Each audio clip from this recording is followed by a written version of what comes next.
জ্ঞাপন করছি।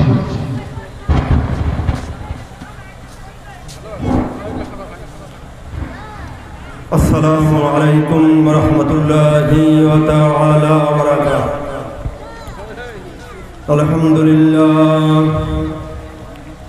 আলহামদুলিল্লাহি ওয়া কাফা ওয়া সালামুন আলা ইবাদিল্লাহিল্লাযীনা ইসতাফা। আম্মা বা'দ। ফাকাদ ক্বালা আল্লাহু তাআলা ফি কালামিহিল মাজিদ ওয়াল ফুরকানিহিল হামিদ। أعوذ بالله من الشيطان الرجيم.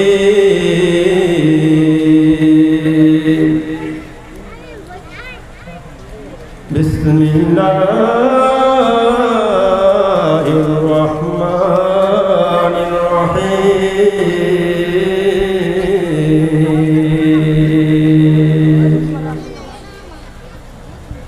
ولكل أمة أجل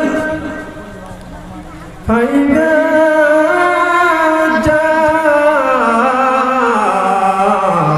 أجلهم لا يستأخرون ساعة ولا يستقدمون.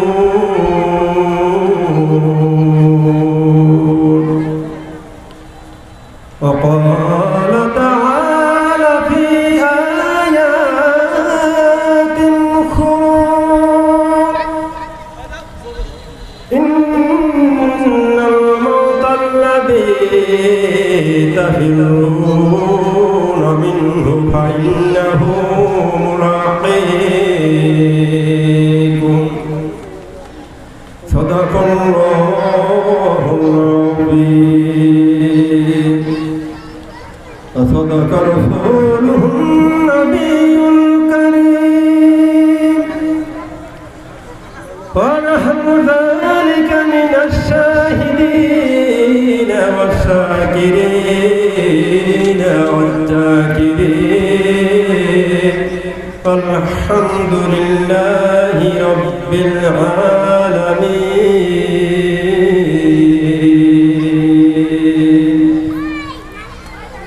إن الله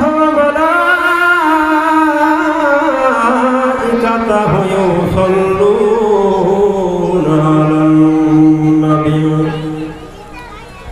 يا أيها الذين آمنوا صلوا عليه وسلموا تسليما. صلى الله وعلى محمد صلى الله وعليه وسلم. صلى الله وعلى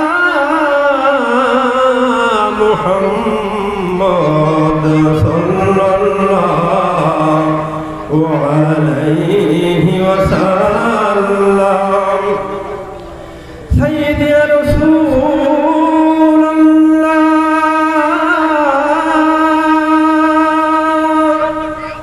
سيدي ويا حبيب الله. নবীদের সম্রাট সাদিয়া আসিলেন এ ধরায় নামিয়া উম্মতের এতিম বানায়া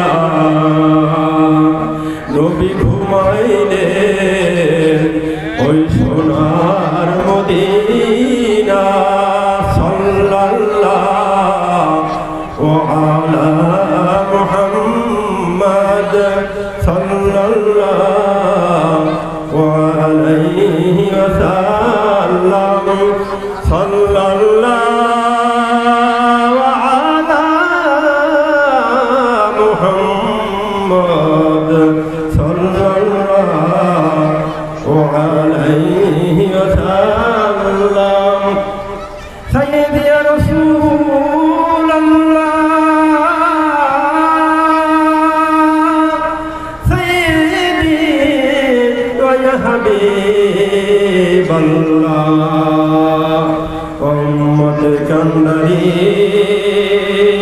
দরুদি নবী ও ইয়া হাবিবাল্লাহ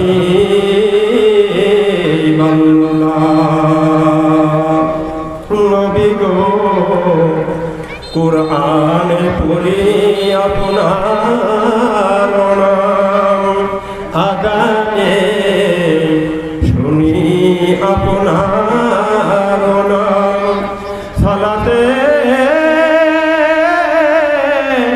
আপনাকে জানাই সালাম ও নবী গো আপনি দেনুরে মুজাসসাম সাল্লাল্লাহু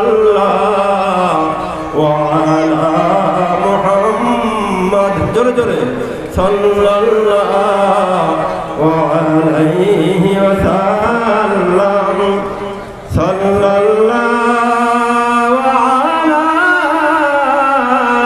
মুহাম্মদ সাল্লাল্লাহু আলাইহি ওয়াসাল্লাম বালাগাল উলা বিকামালিহি কাশাফাদ দুজা বিজামালিহি হাসানাত জামিউ খিসালিহি সাল্লু আলাইহি ওয়া আলিহি আল্লাহুম্মা সাল্লি ওয়া সাল্লিম বারিক আলাইহি মাগো তোমার একটি ছেলে মাদ্রাসাতে দিও মাগো তোমার একটি ছেলে মাদ্রাসাতে দিও মাগো তোমার একটি ছেলে মাদ্রাসাতে দিও এই পৃথিবীর বুকে মাগো জান্নাত কিনে নিও এই পৃথিবীর বুকে মাগো জান্নাত কিনে নিও একটি হরফ পড়লে মাগো 10টি নেকি হয় একটি হরফ পড়লে মাগো 10টি নেকি হয় পিতা মাতার আমলনামায় অর্ধেক জমা রয় একটি হরফ পড়লে মাগো 10টি নেকি হয় পিতা মাতার আমলনামায় অর্ধেক জমা রয় এমন সুযোগ নেই কোনো আর খুঁজে দেখে নিও এমন সুযোগ নেই কোনো আর খুঁজে দেখে নিও মাগো তোমার একটি ছেলে মাদ্রাসাতে দিও মাগো তোমার একটি ছেলে মাদ্রাসাতে দিও এই পৃথিবীর বুকে মাগো জান্নাত কিনে নিও এই পৃথিবীর বুকে মাগো জান্নাত কিনে নিও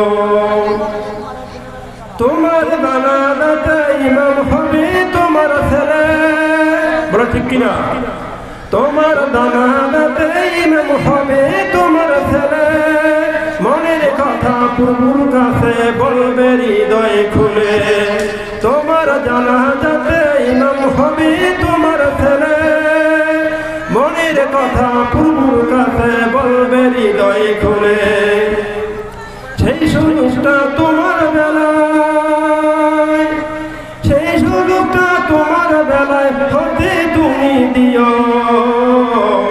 এই পৃথিবীর বুকে মাগো জান্নাত কিনে নিও এই পৃথিবীর বুকে মাগো জান্নাত কিনে নিও বলো ঠিক কিনা তাহফিজুল কোরআন মাদ্রাসা গাজীপুর ফজলুল আইমান রাদিয়াল্লাহু তাআলা আনহু বালিকা মাদ্রাসার উদ্যোগে 17 নভেম্বর রবিবার চতুর্থ বার্ষিক ওয়াজ ও দোয়া মাহফিল মাহফিলের সম্মানিত মুহতামিম নবীন বঙ্গোদীয়মান মুহতামিম তাহফিজুল কোরআন মাদ্রাসার প্রতিষ্ঠা পরিচালক সম্মানিত মুহতামিম হযরত মাওলানা রফিকুল ইসলাম রফিক সম্মানিত আজকের ওয়াজ মাহফিলের প্রধান অতিথি আলহাজ মোহাম্মদ ফাইদুদ্দিন, পৃষ্ঠপোষকতা যিনি রয়েছেন আমাদের সকলের পরিচিত বিশিষ্ট সমাজসেবক এবং বিশিষ্ট ব্যবসায়ী জনাব মোহাম্মদ মহিউদ্দিন সরকার মন্ডল, বিশেষ অতিথি আলহাজ মোহাম্মদ আলাউদ্দিন মন্ডল, আজকের ওয়াজ মাহফিলের প্রধান বক্তা হযরত মাওলানা মুফতি ওয়াইদুল্লাহ বিন সাইদ এবং বিশেষ বক্তা হযরত মাওলানা আব্দুল লতিফ সিদ্দিকী সাহেব, প্রধান মেহমান হযরত মাওলানা রফিকুল ইসলাম মন্ডল, আরো বিশেষ বক্তাগণ এবং আমার সামনে উপবিষ্ট অত্র এলাকার আমার প্রাণ প্রিয় মুসলিম ভাইয়েরা এবং পর্দার আড়ালে যে সমস্ত মা বোনেরা শুনছেন সকলের ভিতরে আমার সালাম, আসসালামু আলাইকুম ওয়া রাহমাতুল্লাহি ওয়া তাআলা ওয়া বারাকাতুহু। সময় স্বল্প, যতটুকু আলোচনা করব একটু মনোযোগ সহকারে শোনার জন্য আমি বিনীতভাবে অনুরোধ জানাচ্ছি। গতকাল আমি যে আলোচনার বিষয়বস্তু ছিল বাবা মায়ের খেদমত, মায়েদের ব্যাপারে কিছু আলোচনা করি। আমি আমার আলোচ্য বিষয় চলে যাব মায়েদের ব্যাপারে। ইমাম গাদ্দারী রাহমাতুল্লাহ আলাইহি তিনি বলেন, সাথিনী নারীকে দিকেও বিয়ে করে সে কশ্চিন কালেও সংসারে শান্তি পাবে না। ইমাম গাদ্দারী রাহমাতুল্লাহ আলাইহি বলেন, সাথিনী নারী প্রথম হলো আহেরা নারী। আহেরা নারী হলো ওই নারী যে নারী সর্বদা রক্ষা করে থাকে। ইমাম গাদ্দারী রাহমাতুল্লাহ বলেছেন, সাথী নারীকে যদি কেউ বিয়ে করে সে কখনোই সংসার সুখী হতে পারবে না। প্রথম হলো আহেরা, যে সর্বদা এই নারীর রূপচর্চা করে থাকে। দ্বিতীয় হলো নাবিকা, ওই নারী যে নারী সর্বদা রূপের অহংকার করে থাকে। আমাদের সমাজে নেই, দেখবেন একটু যদি সুন্দরী হয় ওই নারী বলে থাকে আমার মতো সুন্দরী এই পাড়ার কে আছে। এই দলের নারীকে যদি কেউ বিয়ে করে সে কশ্চিন কালেও শান্তি পাবে না। ইমাম গাদ্দারী রাহমাতুল্লাহ আলাইহি 3 নম্বরে বলেন, না মুত্তালিয়া হলো এই নারী যে নারীকে স্বামীকে সর্বদা দৌড়ের উপরে রাখে। মুত্তালিয়া হলো ওই নারী যে নারীকে স্বামীকে সর্বদা দৌড়ের উপরে রাখে। বাজার দেওয়ার সময় বলে আমার জন্য একটা শাড়ি নিয়ে এসো, লাল শাড়ি আনলে বলে তুমি এই শাড়ি কেন এনেছো? এই শাড়ি তো করা লাল নয়, গাঢ় লাল নয়, তুমি আমাকে মৃদ লাল নিয়ে আসো। এই ধরনের স্বামীকে সে দৌড়ের উপরে রাখে। সমাজ আছে কিনা বলেন। চতুর্থ হলো মোবারিয়া এমন নারী যেই নারী স্বামীর বর্তমানে ঘরকে সিনেমায় রূপান্তরিত করে। স্বামী যতক্ষণ ঘরে থাকে ততক্ষণ সে পর্দা নিয়ে চিন্তা ভাবনা করে। যখন ঘর থেকে স্বামী নেমে যায় ঘরকে তিনি সিনেমায় রূপান্তরিত করে। যখনই স্বামী ঘর থেকে নেমে যায় তিনি চ্যানেল খুলে বসে এক চ্যানেল থেকে আর এক চ্যানেল চলে যায়। তার যদি বান্ধবী থাকে বান্ধবীকে খোলা দেয়, বান্ধবী আসো চলো ওই নাটক দেখি। ওই নাটক থেকে ওই সিনেমায় চলে যায়। এই তাড়াতাড়ি নারীদেরকে যদি কেউ বিয়ে করে সে কশ্চিন কালেও সংসারে সঙ্গী হতে পারবে না। হযরত আলী রাদিয়াল্লাহু তাআলা আনহু মুসনাদে আহমদ ইবনে হাম্বল থেকে হাদিসটা কোট করা হয়েছে। হযরত আলী রাদিয়াল্লাহু আনহু বলেন, আল্লাহর হাবিব সাল্লাল্লাহু আলাইহি ওয়াসাল্লাম ইরশাদ করেছেন, ওই নারী কখনোই জান্নাতে প্রবেশ করতে পারবে না যেই নারী তার বুরু প্রাগ করে থাকে। বুরু প্রাগ করা হলো হারাম। বুরু প্রাগ যদি কোনো নারী করে, সেই নারী কঠিন কেন জান্নাতে যেতে পারবে না। হে নারীরা, আপনাদের দৃষ্টি আকর্ষণ করে বলছি, আল্লাহ সুবহানাহু ওয়া তাআলা বুরু দিয়েছেন সৌন্দর্য বর্ধনের জন্য। সেই সৌন্দর্য কেটে হয় নারীরা যারা সৌন্দর্য প্রকাশ করছো, কঠিন কেন তোমরা জান্নাতে গন্ধ পাবে না। এবং এই নারীর যদি কোনো সন্তান হয়, আল্লাহ হাবিব সাল্লাল্লাহু আলাইহি ওয়াসাল্লাম বলেছেন, ওই নারী সন্তানরা হবে জেনাখোর এবং বদমাইশ। কি হবে? যে নারীরা বুড়ো প্লাগ করে থাকে তাদের সন্তানরা কেমন হবে? জেনাখোর এবং বদমাইশ। তাই বলছি, হে আমার মা বোনেরা, আল্লাহর হাবিব সাল্লাল্লাহু আলাইহি ওয়াসাল্লাম আপনাদের বুরু দিয়েছে সৌন্দর্য বর্ধনের জন্য। সেই সৌন্দর্যকে আপনারা অটল রাখবেন। সেই সৌন্দর্য কেটে আপনারা আরো সৌন্দর্য বৃদ্ধি যদি করতে চান, সৌন্দর্য তো হবেই না, বরং আল্লাহ হাবিব সাল্লাল্লাহু আলাইহি ওয়াসাল্লামের কাছে ওই নারী হবে ঘৃণিত। আল্লাহ হাবিব সাল্লাল্লাহু আলাইহি ওয়াসাল্লাম বলেন, মিশকাত শরীফের হাদিস, আল্লাহ সাল্লাল্লাহু আলাইহি ওয়াসাল্লাম বলেন, মেয়ে লোকের মধ্যে যদি 3টি কাজ থাকে, ওই কখনো জান্নাতে যেতে পারবে না।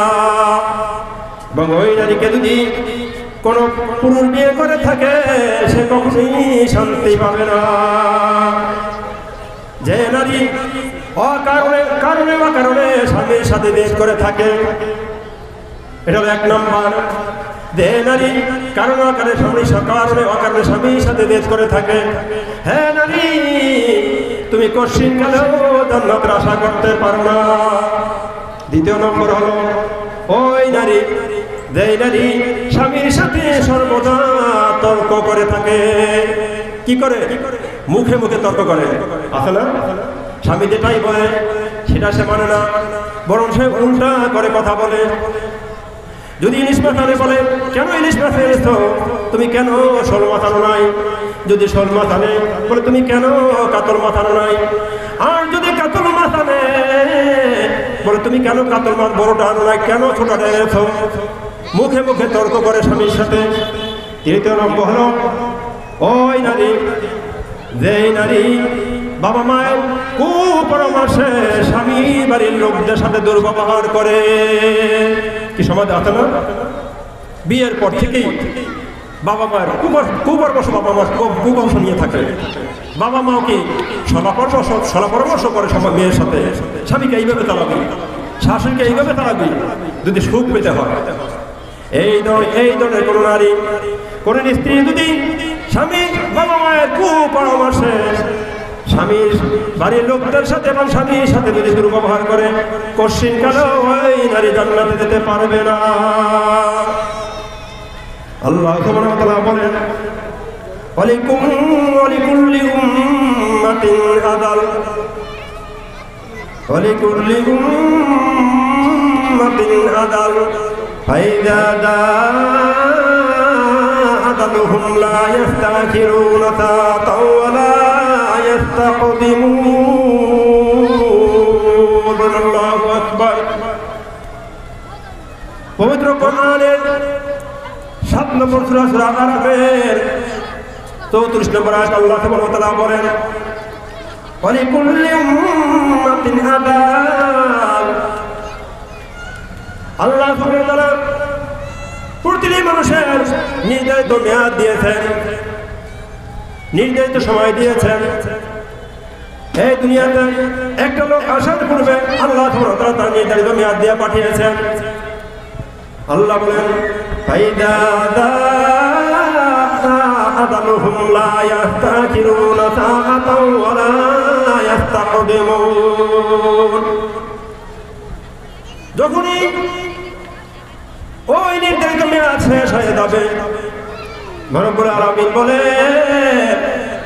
কদম সামনেও যেতে পারবে না, এক কদম পিছনেও যেতে পারবে না, 1 মিনিট আগেও যেতে পারবে না, 1 মিনিট পিছনে যেতে পারবে না। যখন নিজের দুনিয়া শেষ হয়ে যাবে, আল্লাহর হাবিব সাল্লাল্লাহু আলাইহি ওয়াসাল্লাম সাথে সাথেই তার নাম ছিনিয়ে নিয়ে যাবে। বলেন সুবহানাল্লাহ। যখন মেয়েটাই তো মেয়ের শেষ হয়ে যাবে, 1 সেকেন্ড অপেক্ষা করা যাবে না, 1 কদম সামনেও যাওয়া যাবে না, 1 কদম পিছনেও যাওয়া যাবে না। আমরা অনেকেই জানি বা অনেকেই জানি না, হযরত ইদ্রিস আলাইহিস সালাম, হযরত ইদ্রিস আলাইহিস সালামের জান কবজ হয়েছিল দুনিয়াতে নয়, তার জান কবজ হয়েছিল চতুর্থ আসমানে। পৃথিবীতে যত লোক এসেছে প্রত্যেকের জান কবজ হয়েছিল দুনিয়ায়, শুধুমাত্র হযরত ইদ্রিস আলাইহিস সালাম তার জান কবজ হয়েছিল চতুর্থ আসমানে। হযরত ইদ্রিস আলাইহিস সালাম তিনি হযরত জিবরাইল আলাইহিস সালামকে বলল, হে ভাই আমার, আমি জানি না আল্লাহ সুবহানাহু ওয়া তাআলা আমার কত সময় নির্ধারণ করে রেখেছেন, আমি কতদিন বাঁচবো আমি জানি না। আপনি আল্লাহর সাথে সাক্ষাৎ করেন, তাকে বলেন আমার নির্ধারিত সময় রয়েছে, আমি তার কাছে বিনীতভাবে অনুরোধ জানাচ্ছি সে যেন আমার আল্লাহর দরবারে গিয়ে আমার হায়াত দারাজের জন্য সুপারিশ করে।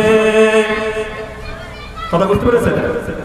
আমার ইদ্রিস বললো যে আমার যদি সময়, আমি জানি না কতদিন আছে, যদি 60 বছর হয় বা 80 বছর হয়, সেখান থেকে যদি আরো বাড়ানো হয়।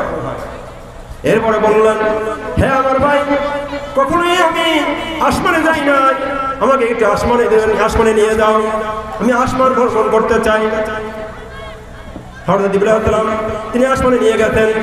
প্রথম আসমানে নিয়ে যাওয়ার পর প্রথম আসমানে তিনি পদার্পণ করেছেন। তিনি ভালোভাবে দেখাশোনা করে দেখেছেন কি কি আছে। পর্দা করে দ্বিতীয় আসমানে গিয়েছেন, পর্দা করে তৃতীয় আসমানে গিয়েছেন, এরপরে তিনি চতুর্থ আসমানে গিয়েছেন। যাওয়ার পরে আল্লাহ হুকুম করেছে আদরা আলাইহিস সালামকে, হ্যাঁ আদরা তুমি চলে যাও, দেখো ইদ্রিস আলাইহিস সালাম কোথায় আছে, তার দান কবজ করো। আদরাই বলল, ইয়া রাব্বুল আলামিন, আমি তো জানি না সে কোথায় আছে, তার তো জায়গা নির্ধারণ করা আছে চতুর্থ আসমানে। কয়, হে আদরাই, আমি তোমাকে হুকুম করেছি তার দান কবজ করার জন্য। আদরাই আল্লাহ তাআলার আদেশ পেয়ে দেখে দৌড়, এমন দৌড় মেরেছে চতুর্থ আসমানে, গিয়ে দেখে যে সময় যে স্থানে হযরত ইদ্রিস আলাইহিস সালামের থাকার কথা, সেইখানে হযরত ইদ্রিস আলাইহিস সালাম দাঁড়িয়ে আছেন। সুবহানাল্লাহ। যে সময় এবং যে স্থানে থাকার কথা, ওই স্থানে এবং ওই সময়ই দাঁড়িয়ে আছে। ইদ্রিস আলাইহিস সালাম কেন গিয়েছিল? তার হায়াত বাড়ানোর জন্য। কিন্তু সে ওখানে যখন গিয়েছেন, ওই সময়ই তার নির্দিষ্ট মেয়াদ শেষ হয়ে গিয়েছিল। সাথে সাথে তার দান কবজ করে ফেলে। ইদ্রিস আলাইহিস সালাম কি তার দান কবজ হয়েছিল চতুর্থ আসমানে, দুনিয়াতে হয় না। কোথায় হয়েছিল? চতুর্থ আসমানে। আমরা যারা আলোচনা শুনছি, সম্মানীয় উপস্থিতি, আমরা জানি না কার কোথায় দান কবজ হবে, তো সর্বদাই আমাদের প্রস্তুত থাকতে হবে।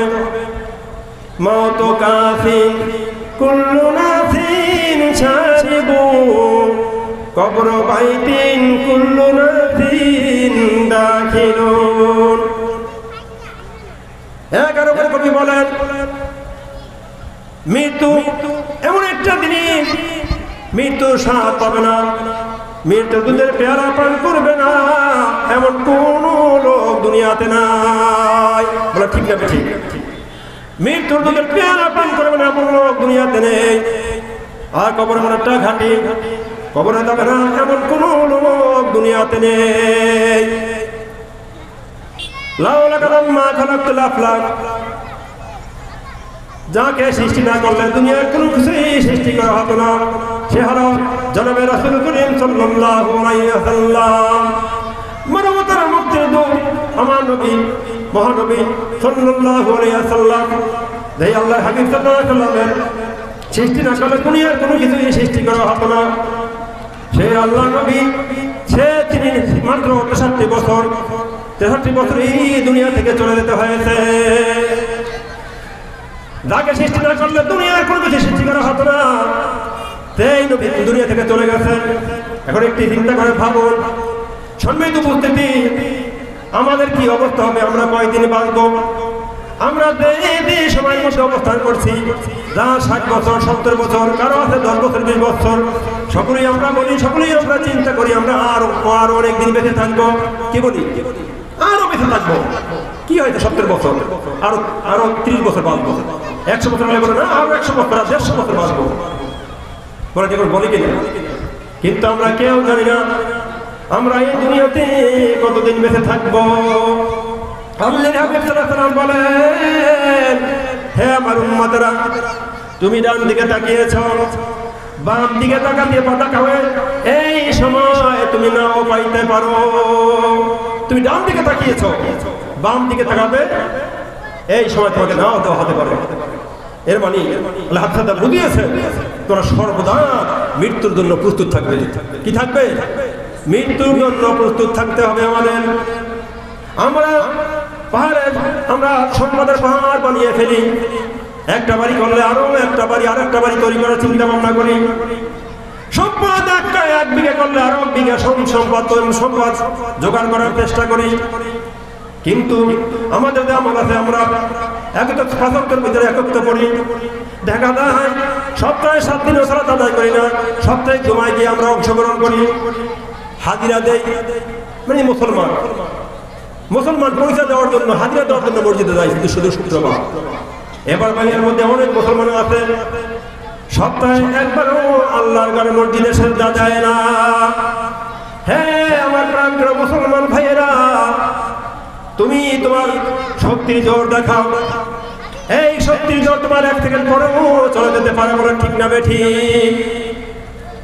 মরহুম শামসুদ্দিন সরকার, আমরা অনেকেই জানি, তিনি একজন সম্মানিত ব্যক্তি ছিলেন, অত্যন্ত ভালো লোক ছিলেন। আল্লাহ সুবহানাহু ওয়া তাআলা তার কবরখানাকে জান্নাতের বাগান বানাইয়া দেন। তার যত গুনাহ আছে সমস্ত গুনাহ খাতা মাফ করে দিয়ে জান্নাতুল ফেরদাউস নসিব করে দাও। আমি দোয়া করি, আমরা সকলেই দোয়া করব। শামসুদ্দিন সরকার কি বিশাল দেহের অধিকারী ছিল, কত সুন্দর তার চেহারা ছিল। সে মৃত্যুর পূর্বেও আমি নিজে দেখেছি তার চেহারা ঝলমাল করছিল। আপনারা অনেকে দেখেছেন, বলেন ঠিক না ঠিক? শামসুদ্দিন সরকার, আমি একদিন এই চোরটা দেখেছি, তিনি রাস্তার এই পার থেকে ওই পারে যাচ্ছেন। এরপরে কয়েকদিন পরে শুনি শামসুদ্দিন সরকার এই দুনিয়া থেকে চলে গেছে। ইন্না লিল্লাহি ওয়া ইন্না ইলাইহি রাজিউন। তিনি কি ছিলেন? আমার ভাই, আমার চাচা, আমার আঙ্কেল। কয়েকদিন পরে তিনি হয়ে থাকবেন মরহুম। আল্লাহ তাআলা বলেন, ওয়াত্তাকু ইয়াওমান লা তাজদি নাফসুন আন নাফসিন শাইয়্যা ওয়া লা ইয়াকবালু মিনহা শাফাআ ওয়া লা ইউখাযু মিনহা আদলু ওয়া লা হুম ইউনসারুন। আল্লাহু আকবার। রব্বুল আলামিন বলেন, হে আমার বান্দারা, ওই সময়কে তোমরা ভয় করো, যেই সময় আল্লাহর মেহেরবানি ছাড়া কিছুই থাকবে না। ওয়াত্তাকু ইয়াওমান লা তাজদি নাফসুন নাফসিন শাইয়্যা। ওই দিনকে ভয় করো, যেই দিন কেউ কারো কোনো উপকারে আসবে না। কোন দিন? ওলামায়ে কেরাম বলেছেন, ওই সময়টা কবরের সময় হতে পারে। কোন ওলামায়ে কেরাম বলেছেন, ওই সময়টা কিয়ামতের মাঠ, হাসরের ময়দান হতে পারে। যেই সময়টা কেউ কারো কোনো উপকারে আসবে না। ইয়াওমান লা তাজদি নাফসুন নাফসিন শাইয়্যা ওয়া লা ইউকবালু মিনহা শাফাআ। কেউ যে সুপারিশ করবে এমন কোনো ব্যক্তিও পাওয়া যাবে না, কোনো ব্যক্তিও থাকবে না যে সুপারিশ করবে। এখানে যদি দুনিয়াতে আপনি যদি কোনো বিপদে পড়েন, সুপারিশ করে যে আমার মামুনিকে খালু লাগে, আমার শালা লাগে, একে তুমি ক্ষমা করে দাও, মাফ করে দাও, এর অপরাধ থেকে কি মাফ করে মার্জনা করে দাও, সুপারিশ করে কিনা? কিন্তু ওই কিয়ামতের মাঠে সুপারিশ করার মতো কোনো ব্যক্তি পাওয়া যাবে না। ওয়ালা ইউখাযু মিনহা আদল, এবং জামিনদার রয়েছে, আছে না? দুনিয়াতে দেখবেন যদি আপনাকে কোনো টাকা পয়সার জন্য বন্দী করে আটক করে, আপনার বড় ভাই অথবা আপনার বাবা অথবা মা অথবা আপনার আত্মীয় স্বজন দেয়, হ্যাঁ আমি তার জামিনদার হলাম 3 মাসের জন্য, কিন্তু আল্লাহ তাআলা বলেন ওই কিয়ামতের মাঠে কোনো জামিনদারও থাকবে না। বলো সুবহানাল্লাহ। ওই সময়কে ভয় করতে বলা হয়েছে। এরপরে আল্লাহ বলেন ওয়ালা হুম ইয়ানসারুন, কেউ সাহায্য করবে, কোনো প্রকার সাহায্য সে পাবে না, কোনো প্রকার সাহায্য পাবে না। ওই সময়কে আমাদের ভয় করতে হবে। আমার বাবা চলে গেছে, বাবার আগে দাদা চলে গেছে। অনেক সময় দেখা যায় দাদার আগে বাবা চলে যায়, বাবার আগে সন্তান চলে যায়, কারণ আসার সিরিয়াল আছে, দেওয়ার কোন সিরিয়াল নেই। আসার সময় দেখা যায় দাদা আসে, দেওয়ার সময় চলে যায় দাদার আগে বাবা চলে যায়, বাবার পরে সন্তান আসে, যাওয়ার সময় দেখা যায় বাবার আগে সন্তান চলে যায়। আছে না? আছে কিনা? কি এটাকে আমরা যারা সম্মানিত উপস্থিতি, কি এটা আপনাদের চোখে কারো পড়ে নাই পর্যন্ত? পড়েছে কিনা? ভাই আল্লাহকে ভয় করেন যে আমি আমার সন্তান আগে চলে যেতে পারি কিনা? আল্লাহর কসম দিয়ে বলি, এখানে কেউ আছেন বলতে পারবেন যে আমি সন্তানের আগে মৃত্যুবরণ করবো না? কেউ বলতে পারবেন? এমন কোন বাহাদুর দুনিয়াতে নাই, এমন কোন শক্তিশালী ব্যক্তি নাই যে বলতে পারবে আমি এতদিন বেঁচে থাকবো। কেউ পারবে? কেউ পারবে না। অনেকে বড়াই করেছে, মাইকেল জ্যাকসন তিনি জানান দিয়েছিলেন পৃথিবীকে, আমি 150 বছর বেঁচে থাকবো। কয়দিন? 150 বছর। সকল পৃথিবী সমস্ত লোককে জানান দিয়েছে যে আমি পপ শিল্পী ছিল, সকলেই আমরা জানি। যিনি মুসলমান হয়েছিলেন খ্রিস্টান থেকে, তিনি বেশি দিন বাঁচে নাই, তিনি মাত্র 50 বছর দুনিয়া থেকে চলে গেছেন। ক বছরে? 50 বছর, কথা বলা হয় 54 বছরে। অথচ তিনি জানান দিয়েছিলেন পৃথিবীকে যে আমি কয় বছর বেঁচে থাকবো? 150 বছর। তিনি যখন যতদিন বেঁচে ছিলেন, তিনি 15 জন ডাক্তার নিযুক্ত করেছিলেন। প্রতিদিন ঘুমানোর পূর্বে পায়ের নখ থেকে চুল পর্যন্ত পরীক্ষা নিরীক্ষা করে দেখতো কোনো সমস্যা হয়েছে কিনা, এবং স্বাস্থ্য ভালো রাখার জন্য 4 জন ব্যায়ামের টিচার নিযুক্ত করেছিলেন, যাতে করে তার স্বাস্থ্য সবল ভালো থাকে। এবং তিনি যদি হঠাৎ করে মারা যেতে পারেন, তিনি নিজেও জানতেন মাইকেল জ্যাকসন।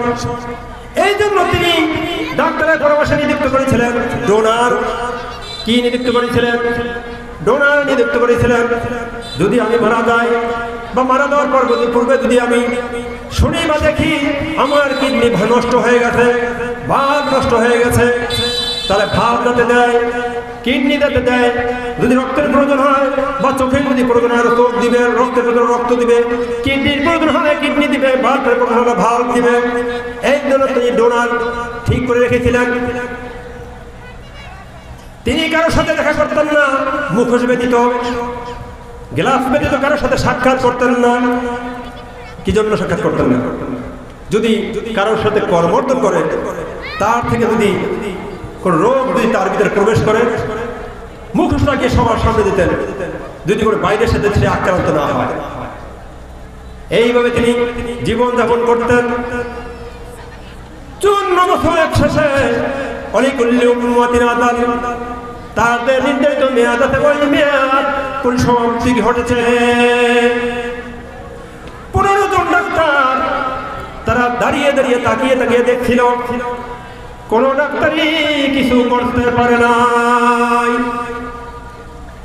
তিনি 150 বছর মৃত্যুবরণ করেন। আল্লাহ তো ওর কথা শুনে হাসে। হ্যাঁ আমার বান্দা, যেটা কেউ জানে না সেটা জানেন কে? যেটা কেউ দেখে না সেটা দেখেন কে? যেটা কেউ শুনে না সেটা শুনেন কে? কি এক আল্লাহ পেয়েছি, বলো সুবহানাল্লাহ, কি এক আল্লাহ পেয়েছি আমরা। সেই আল্লাহ আমাদের সময় দিয়েছে, সেই সময় সদ্ব্যবহার করি না। আমাদের বাবা মা থাকা অবস্থা আমরা বাবা মায়ের কদর করি না, স্বামী থাকা অবস্থায় স্বামীর খেদমত করি না, স্বামী যাওয়ার পরে আফসোস করি, হায় রে হায় স্বামীর খেদমত করলাম না। স্বামীর মাধ্যমে স্ত্রীর জান্নাত, স্ত্রীর মাধ্যমে স্বামীর জান্নাত নয়, স্বামীর মাধ্যমে স্ত্রীর জান্নাত। হ্যাঁ আমার স্ত্রী, হ্যাঁ আমার বোনেরা মায়েরা, আপনাদের জান্নাত আপনার স্বামীর মাধ্যমে।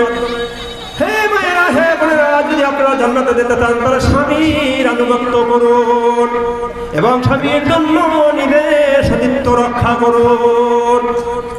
সতীত্ব রক্ষা কার জন্য করবে? স্বামীর জন্য করতে হবে। এবং কেউ যদি দুনিয়াতে বড় লোক হতে চায়, কেউ যদি বড় বিল্ডিং এর মালিক হতে চায়, কেউ যদি মনের মতো সম্পদের মালিক হতে চায়, সে যেন তার মায়ের খেদমত করে। এবং সবচেয়ে বড় বিষয় হলো সে যদি কেউ জান্নাত পেতে চায়, সে যেন তার বাবা মায়ের খেদমত করে। দুনিয়ায় না, দুনিয়া পরে আখিরাতে যদি কল্যাণ কেউ পেতে চায় তাহলে কি বাবা মা ছাড়া কি বিকাশ বা কোনো পথ তার নেই। সময় সংকীর্ণ, যে সময় দিয়ে আসে সময় শেষ। তারপরও আমি স্বল্প সময় নিয়ে আলোচনা করে আমি আমার আলোচনার সমাপ্তি ঘটাবো। আমি অনুরোধ করবো সম্মানিত উপস্থিতি, আমাদের আমল করতে হবে। কি করতে হবে? আমল। আমল যদি আমরা না করি, ও যতই শুনি করে কাজে আসবে না। সময় থাকতে সময়ের সদ্ব্যবহার করতে হবে। আমরা অনেক সময় আমাদের হাত পা আছে, আমরা এর কদর করি না। অনেকের চোখ আছে, চোখের কদর করি না। যখন চোখ চলে যায় তখন বোঝা যায় চোখ কেমন ছিল। অনেকের চোখ নেই, চিন্তা করে হারে হায় চোখ ছিল, চোখের কদর করি নাই, এখন বুঝি চোখ কেমন ছিল। যদি চোখ ভালো থাকা অবস্থায় যদি চোখের কদর করতাম তাহলে আমি এই চোখ যে নষ্ট হয়েছে, চোখ যে বাতিল হয়ে গেছে, এই অবস্থায় আমি অবনতি হতে পারতাম না, এই অবস্থাকে আমি উপস্থিত হতে পারতাম না। আমার বাবা তিনি চক্ষু শিবিরে গিয়েছিলেন চোখ অপারেশন করার জন্য। আমার বাবার তখন হয়তো বয়স ছিল সর্বোচ্চ 50 থেকে 52, কিন্তু অত্যন্ত পরিদেবের বিষয় চক্ষু শিবিরে যারা ডাক্তার থাকেন, এরা থাকেন নতুন ডাক্তার, এরা প্রশিক্ষণ নেওয়ার জন্য চোখের অপারেশন করে থাকে। দুর্ভাগ্য আমার বাবা অপারেশন করতে গিয়ে দুটো চোখই তার নষ্ট হয়ে গিয়েছিল। আমার বাবা মৃত্যুর আগে এইভাবে 30 বছর বেঁচে ছিলেন। আমার বাবা একজন আল্লাহর ওলি ছিলেন। আমি আমার জীবনে কখনোই তাকে তাহাজ্জুদ সালাত ছাড়তে দেখি নাই, নফল ইবাদত আমি তাকে ছাড়তে দেখি নাই। যখনই আমি রাতের গভীরে যে চলে যেতাম তখন আমি শুনতাম আমার বাবা অজরে কান্না করছেন, অজরে চোখের পানি ফেলছেন। তখন ছোট্ট তখন তেমন বুঝতাম না, বড় হয়ে বুঝতে পেরেছি কেন তিনি আল্লাহ দরবারে কান্না করেছেন। কিসের জন্য? গুনাহ মাফের জন্য। এই কোরআনের মাহফিল, আমরা কোরআন তেলাওয়াত করব। কি করব? কোরআন তেলাওয়াত করব। আমরা কোরআন শিক্ষা অর্জন করা ফরজ, কিন্তু কোরআন তেলাওয়াত করা কি নফল? ফরজ করা হয়েছে কোরআন কি শিক্ষা অর্জন করা। সেই কোরআন থেকে আমরা বিমুখ। আমরা কত টাকা আমাদের ব্যাংকে হয়েছে সেই হিসাব করি, কত টাকা আমাদের কয়টা বাড়ি হয়েছে, কয়টা বাড়ি রুম হয়েছে, সেগুলো আমরা হিসাব করি। কিন্তু আমি কতদিন বাঁচবো, কয়দিন থাকতে পারবো, বা 1 মাস বা আজকে বা কালকে থাকতে পারবো কিনা, আর 1 মাস পরেই আমি দুনিয়াতে চলে যাবো কিনা, এই হিসাব বিকাশ আমরা করি। চোখের পলকে তুমি হতে পারো না, চিরতরে বন্ধ হবে তোমারই নিঃশ্বাস। বলো ঠিক কিনা? চোখের পলকে তুমি হতে পারো না, চিরতরে বন্ধ হবে তোমারই নিঃশ্বাস। হবে তোমারই নাম মসজিদের মাইকে, হবে তোমারই নাম মসজিদের মাইকে। বলো ঠিক কিনা? কখন? মসজিদের মাইকে আপনি অ্যালার্ম বাজবে, আরে অমুক ব্যক্তি তিনি 1 ঘন্টা আগেও বুঝেছিলেন, এখন আর সে না, এখন আর কি সে নাই। অনেকে আছেন তার ভয়ে কেউ সমাজে বাস করতে পারতো না, কিন্তু সেও লাভ হয় না, যাই কিনা। যাই হোক, আমি যে আলোচনা করলাম আপনারা শুনেছেন, দেব সমস্ত মা বোনের শুনেছেন। আমি বিনীতভাবে অনুরোধ করবো এর উপর যেন আল্লাহ সুবহানাহু ওয়া তাআলা আমাদেরকে আমল করার তৌফিক দান করেন। আমার আসসালামু আলাইকুম ওয়া রাহমাতুল্লাহি ওয়া বারাকাতুহু।